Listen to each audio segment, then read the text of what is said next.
পাচ্ছেন এই মুহূর্তে হচ্ছে পুরানো বঙ্গপুত্র নদীর এই ড্রেজিং কাজ অব্যাহত রয়েছে। আপনারা জানেন 227 কিলোমিটার এই রোডটি 2018-19 অর্থ বছরের এই নদী রোডটি কাজ করার জন্য বাংলাদেশ অভ্যন্তরীণ নৌ পরিবহন কর্তৃপক্ষ কাজটি জিওবির মাধ্যমে এই কাজটি হাতে নিয়েছে।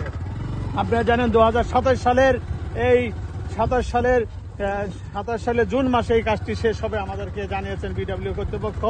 আপনারা জানেন এই কাজটি যদি কাজ সম্পন্ন হয় তাহলে এই এলাকার মানুষ অনেক উপকৃত হবে এমনটি প্রত্যাশা করছি। আমরা দেখতে পাচ্ছেন এই মুহূর্তে রয়েছি এলাকাটার নাম জানি কি